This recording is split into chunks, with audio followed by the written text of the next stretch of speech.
중앙일보 최근 보도에서도 전한길 씨의 전원으로 윤 전 대통령이 사실은 탈당 의사가 없다. 뭐 이런 얘기를 사실 보도가 나오기도 했거든요. 그래서 이 부분에서도 아이고 또 많은 분들이 이거 수사 사안 아니냐, 이거 고성국 씨의 휴대폰도 좀 봐야 되는 거 아니냐, 뭐 이런 얘기도 하더라고요.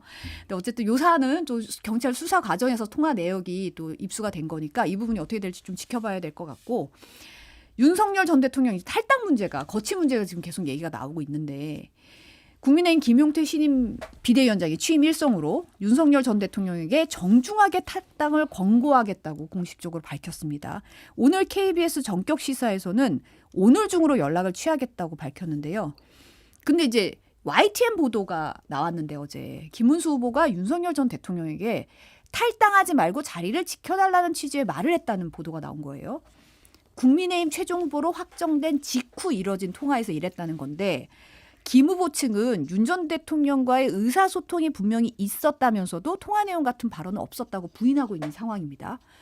어떻게 보세요, 이 상황은? 김문수 후보가 제일 중요한 중심 인물인데 이분의 인식과 입장을 솔직히 모르겠어요. 그렇기 때문에 지금 그 우파 일각에서는 만약에 윤석열 대통령이 탈당을 하든지 아니면 당에 의해서 출당 조처가 되면 오히려 지지표가 날아간다라고 생각하는 사람들이 있다는 거예요. 강성 지지층들이 투표소에 안 나갈 것이다. 그래서 윤석열 대통령이 당적을 유지하는 게 맞다라고 생각하는 사람들이 있다라는 겁니다. 그런데 김용태 비대위원장은 정중하게 탈당을 권고하겠다라고 하는 거, 그 자체의 발언도 상당히 조심스럽거든요. 제가 기억하기로는 2017년 대선에서 박근혜 전 대통령은 징계와 함께 출당 조처된 것으로 기억하는데, 대선 끝나고 됐어요. 대선 끝나고였습니까? 근데 이게 아마 대선 와중이기 때문에 더 예민한 것으로 이렇게 받아들여지는 것 같은데요. 무엇보다도 윤석열 대통령이 필요하면 나를 밟고 가도 된다, 뭐 이런 취지로 발언을 한 것 같은데 지금 상황이 그렇게 여유로운 건지 저는 모르겠어요. 근데 이렇게 돼가지고 오늘이 18일 남았다 그러더라고요. 6월 3일까지. 그러면 향후에 탈당이든 출당이든 조처를 취해도 그 효과가 그렇게 클 것인가. 이제 당장 TV 토론에서 이 자체가 화두가 되겠죠.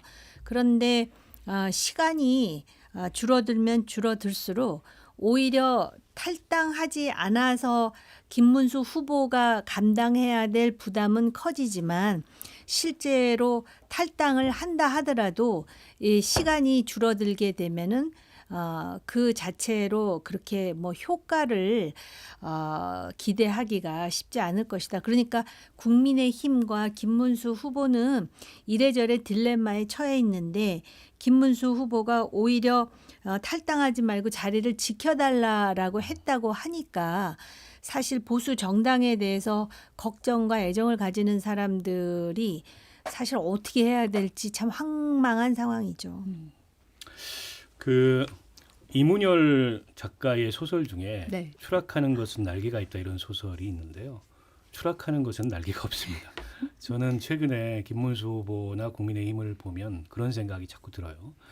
그러니까 사실 이 문제는 진즉 매듭을 지었어야 되는 이슈죠. 이게 이제 본선거운동 기간 들어서서 이슈가 되면 안 되는 겁니다. 그게 상식적인 거예요. 적어도 이제 선거를 치르려면 이게 설사 이기기 어려운 선거라 하더라도 최대한 선거에서 뭔가에게 이제 확장성을 기하기 위한 노력을 누구나 하지 않습니까? 근데 여전히 본선거 운동 들어가서도 이게 이슈가 되고 논란이 되고 그 문제에 대한 질문을 받고 후보가 변명하듯이 거기에 대해서 답변을 하고 이 상황이 반복되면 사실은 이 확장성이라는 건 꿈도 못 꿀 상황이 되는 겁니다. 근데 이걸 자초하고 있어요. 그리고 지금도 오늘까지도 이에 대해서 굉장히 엇갈린 얘기들이 나와요. 뭐 한다더라 안 한다더라, 후보가 하지 말아달라고 했다, 그런 적 없다, 뭐 찾아가겠다 정중하게. 또 한편에서는 강한 목소리를 내는 분들은 지금이라도 출당을 시켜야 된다. 근데 진즉 출당시켰어야 마땅한 거죠. 그러니까 박근혜 전 대통령 때하고 사례가 다른데 적어도 박근혜는 계엄을 하는 건 아니었습니다. 그런데다가 본인이 이렇게 후한무치하게 대선판에 목소리를 내면서 여전히 자기가 이 중심에 있다라는 식의 태도를 적어도 취하지 않았어요. 때문에 박근혜 출당 문제가 그렇게 큰 이슈는 아니었던 겁니다. 그러나 어쨌든 대선 끝나고 대선에서 이제 지고 나서 지방선거마저도 괴멸될 것 같은 위기감이 오니까 당시에 홍준표 대표 직권으로 출당 조치를 취했던 거거든요. 아니 상식적이잖아요. 근데 지금 국민의힘은 이 후보 확정 과정에서도 여러 우여곡절이 있었지만 그게 끝나고 나니까 윤석열 거취 문제로도 갑론을박이 있는데 이제 김문수 후보가 여전히 뭐 빅텐트 이런 얘기해요. 근데 빅텐트는 고사하고 당내 통합도 안 돼요. 이 윤석열 이슈 때문에. 그러니까 지금 지난 경선의 차점자인 한동훈 전 비대위원장은 전 대표는 세 가지 전제 조건을 내걸었잖아요, 명시적으로. 전제 조건이라고 얘기하지 않았지만 이게 선행돼야 된다. 근데 그 중에 이제 제일 어떻게 보면 큰 게 윤석열 출당 조치인데 그게 안 되면 한동훈이 선거에 참여할 명분이 없잖아요. 그런데다가 지금 뭐 한동훈 계 의원들 다 선거에 손 놓고 있고 또 한덕수 추대하려고 그랬던 이른바 친윤들도 선거에 손 놓고 있고 그러니까 당 내부도 통합이 안 돼요. 게다가 근데 이준석 후보를 자꾸 연대 대상으로 거론하는데 이준석 후보 입장에서 계엄 탄핵에 대한 입장 정리도 안 돼 있고 윤석열을 손을 여전히 잡고 있는 후보하고 어떻게 단일화를 할 수 있겠습니까? 무슨 명분이 있어서 그걸 할 수 있겠어요. 그러니까 지금 국민의힘의 김문수 후보도 그리고 국민의힘의 이제 이 지금 대다수 의원들도 선거를 할 생각이 없는 거 아닌가. 전부 여전히 선거 이후에 그런 뭐 당권이나 이런 걸 가지고 여전히 눈치 싸움을 벌이고 있는 게 아닌가 싶어요. 적어도 선거를 하려면 더 이상 이건 논란의 대상이 아니었어야 됩니다. 진즉 정리를 했어야 돼요. 후보가 못하면은 당이 나서서라도 했어야 되는데 김용태 비대위원장이 고작 한다는 얘기가 정중하게 부탁하겠다. 그러니까 윤석열의 선의에 기대서 뭐 어떻게 넘어가 보겠다 이런 거잖아요. 이게 말이 됩니까? 지금 사실 MBN 보도 따르면 구 여권 핵심 관계자의 전원이라면서 보도한 바에 따르면 윤 전 대통령이 내가 탈당하는 것이 대선 승리에 도움이 된다면 기꺼이 하겠다. 근데 본인의 탈당으로 지지자들이 함께 빠져나가는 것을 염려하고 있다는 거예요. 그러면서 탈당 효과에 대한 객관적인 데이터 분석이 선행돼야 한다는 입장이라는 건데 어떻게 보세요?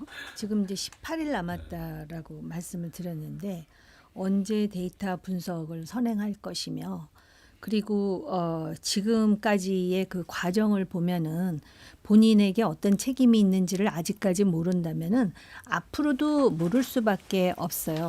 이런 상황에서 지금 오히려 선거에서 승리한다라고 표현하는 자체가 사치인 것처럼 느껴질 정도의 여론조사가 나오고 있습니다.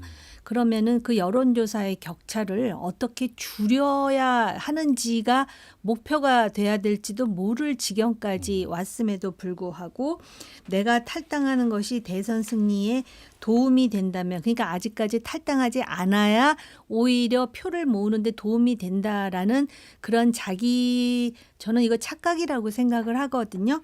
그런 상황에서 저는 윤 대통령보다 더 놀라운 사람들이 그 안에 있는 정치인들이에요.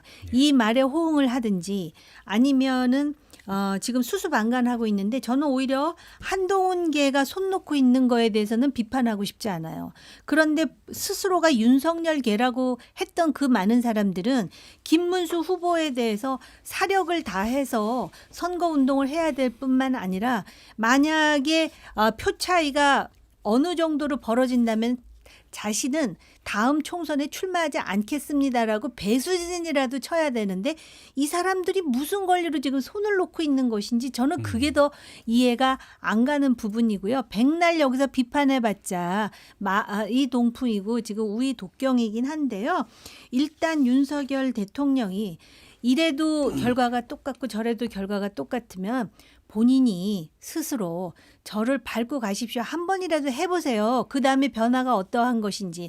안 해보고 내가 오히려 탈당하면 표가 줄어들 것이다라고 본인은 그렇게 생각하는데 진짜 줄어드는지 아니면 줄어들던 표가 거기서 멈추는지 아니면 조금이라도 늘어나면서 새로운 희망을 보든지 한번 탈당을 해보라고요. 스스로. 안 되면 아까 말씀하셨듯이 김용태 탈당을 정중히 권고드린다고요? 그러려고 비대위원장 했습니까? 좀 젊은 사람이라면은 이런 상황에서 자신을 내걸고 출당이라도 하라고 목청을 높여야 되는 상황이에요. 자기 자신을 지키려고 하기 때문에 지금 이런 모양새가 나오고요. 이렇게 되면 표 차이가 더 벌어질지도 모릅니다. 그러니까 오늘 중앙일보에 좀 약간 충격적인 보도가 나왔는데 선거운동 첫날 대구에 갔지 않습니까? 네. 서문시장 유세하고 의원들하고 만찬자리를 가지려고 했는데 한 명 왔다는 거 아닙니까? 그래서 그 TK 지역 의원 한 명하고 김문수 후보가 밥을 먹었다. 거기에 의원들이 그렇게 많은데 이게 무슨 얘기냐면 여전히 김문수를 후보로 인정하지 않는 그런 분위기가 한편에 팽배해 있는 거예요. 그 사람들 지금 선거운동에 안 나서고 있는 거죠. 나서도 형식적으로만 나서고 있는 거고 또 다른 한편에는 이제 한동훈 후보를 위시한 이른바 이제 친한계 같은 경우에 이런 선거에 나설 수 없다라는 식의 이제 또 보이콧가 있는 거잖아요. 그러니까 저게 선거운동이 안 됩니다. 근데 윤석열이 저런 뭐 착각과 만용을 부리든 말든 그건 윤석열 생각이고 중요한 거는 국민의 힘이에요. 근데 여전히 윤석열의 저런 생각이 휘둘리고 있는 겁니다. 이거는 윤석열 호주머니 안에 있는 윤석열 포켓 정당이에요. 그래서 이런 그 윤석열 호주머니 정당을 가지고서 그 대선이 결과가 처참할 뿐만 아니라 대선 이후에도 국민의힘이 별로 희망이 없는 겁니다. 근데 누구도 이 상황에 나서서 저거 단호하게 끊어야 된다. 그걸 얘기하고 실행하지 못하고 있는 게 문제가 있는 겁니다. 후보도 당도 누구도 일부 의원들만 그렇게 얘기하고 있고 그런 의원들은 또 강성 지층의 항의를 받아가지고 뭐 그러고 있는 상황이에요. 총체적 난국이고 지금 그 여론조사 데이터 나오는 거를 종합적으로 보면 이러다가는 40%는 고사하고 30% 초반대도 위험할 수 있겠다. 그럴 만큼 지금 격차가 큰 데다 이걸 회복할 만한 그런 그 이 뭘 회복의 모멘텀이랄까? 반전의 모멘텀이랄까? 이런 걸 전혀 보여주지 못하고 있어요. 그래서 김문수 후보가 이제 선거운동 며칠째입니까? 공식 선거운동 한 지금 5일 됐나요? 근데 여전히 후보의 동선을 보세요. 이게 정상적인 대선 선거운동의 동선이 아니고 메시지도 전달이 하나도 안 됩니다. 도대체 김문수 후보가 무슨 얘기를 하고 있는지. 어제 계엄에 대해서 사과를 했는데 그 사과도 계엄을 사과하는 건지 불변을 끼쳐드린 걸 사과하는 건지 여전히 불분명한 데다가 그 직후에 무슨 얘기를 했냐면 헌재가 8대0으로 인용한 거는 무슨 김정은 시진핑 체제에서나 있을 법한 무슨 독재다. 공산국가 얘기. 그러니까 앞뒤가 다른 얘기를 동시에 후보가 앉아서 하고 있는 거예요. 이러다 보니까는 앞에 한 얘기가 아무 효과가 없는 결국에 김문수 후보가 사과했다고 그 사과의 진정성도 의미도 하나도 전달이 안 되는 그럴 만큼 이게 메시지도 지금 엉망이에요. 그래서 이번 주 이제 일요일 날 TV 토론이거든요. 근데 일요일 날까지 윤석열 이 문제 해결이 안 되면 집중 공격을 뭐 이재명 후보뿐만이 아니라 TV 토론 참여하는 모든 후보 특히 이준석 후보한테 난타당할 거 아닙니까? 근데 그거를 뚫고 나갈 수 있어요? 지금 김문수 후보 저런 그 태도나 입장으로 봤을 때 제가 보기에는 첫 TV 토론 열리고 나면 격차 더 커질 겁니다. 제가 볼 때 조금 전에 김용태 비대위원장을 제가 비판을 했지만 김용태는 잘못이 그렇게 크지 않아요. 제일 큰 문제는 김문수 후보예요. 지금 지적하셨듯이. 도대체 김문수 후보가 지금 뭐가 아쉬워요? 친윤계가 도와주는 것도 아니고 친한계가 도와주는 것도 아니고 지지율은 점점 떨어지는데 과거에 정말 어려운 선거라고 하는 부천이었나? 박지원 당시 후보를 눌렀던 패기 그리고 경기지사 선거에서 유시민을 압도했던 그 패기는 어디로 간 거예요? 그리고 김문수는 운동권이었었어요. 그러면은 그 열정이라든지 또는 그 민초들에 대한 애정이 보여야 되는데 어제 정말 8대0 공산당 할 때는 제가 뒤로 넘어갈 뻔했는데 말입니다. 그런데 18일이 지금 TV 토론이잖아요. 네, 첫 TV 토론이. 그렇다면 이제 오늘 내일 남았잖아요. 네. 그러면은 지금 김문수가 뭐 윤석열 대통령이 나가면 표가 더 떨어진다고 지금 많이 떨어진 데서 더 떨어진다 그래서 대세에 무슨 큰 지장을 주는 거 아니라면 지금이라도 그 김문수 본연의 과거의 그 김문수의 열정으로 돌아오라. 김문수가요. 지금 이 머리에 지금 어떤 그 인식 구조가 지금 제대로 전달이 안 돼서 그렇지 청렴이라든지 순수성이라든지 또 그 부인과 함께 그 부부의 어떤 진정성 이런 거는 제가 볼 때 그 누구도 김문수를 따라가기 어렵다고 생각해요. 그렇다면 제가 극자 구구가 아닌 중도로 가겠습니다. 그러면서 계엄에 대해서도 계엄이 잘못됐다라는 얘기를 다시 한번 반성하고요. 그다음에 탄핵에 대해서 반대한 것에 대해서 국민들 앞에 석고대죄라도 하겠다라고 해야 돼요. 그래야만 지금 민주당에서 소위 삼권 분립의 민주주의임에도 불구하고 대법원장에 대해서 뭐 청문회 탄핵 이런 얘기 나오고 그다음에 지금 무슨 재판 정지법입니까? 거기다 형사소송법을 개정하는 것에 대해서 이게 잘못됐다라는 얘기를 하려면 계엄이 잘못됐다는 얘기를 먼저 해야 이게 말이 먹히는 거예요. 씨알도 안 먹히지 않습니까? 그렇게 해서 해야지 이도 저도 아니면서 표만 깎아먹는 김문수 역사적으로 대통령 선거에서 가장 낮은 득표율을 기록했다라는 기록을 남기고 싶지 않다면은 이제 정신줄 바로 잡고 그렇게라도 할 수 있는 기회가 오늘하고 내일밖에 없어요. 제가 볼 때는.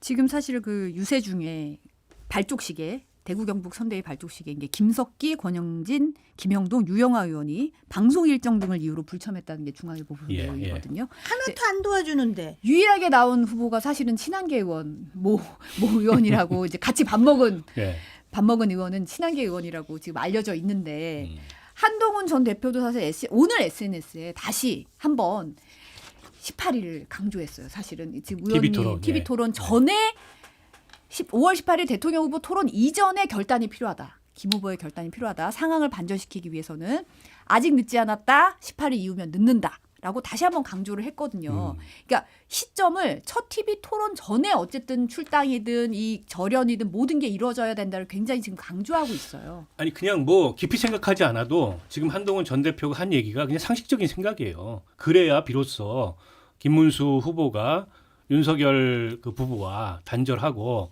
뭔가 이게 새롭게 출발할 의지가 있구나라는 걸 확인하는 건데 김문수 후보가 의리 때문에 그런 건지 아니면 뭔가 지금 윤석열한테 약점이 잡혀서 그런 건지 좀 납득이 잘 안 되는데 아니면 진짜 윤석열하고 생각이 똑같은 건지.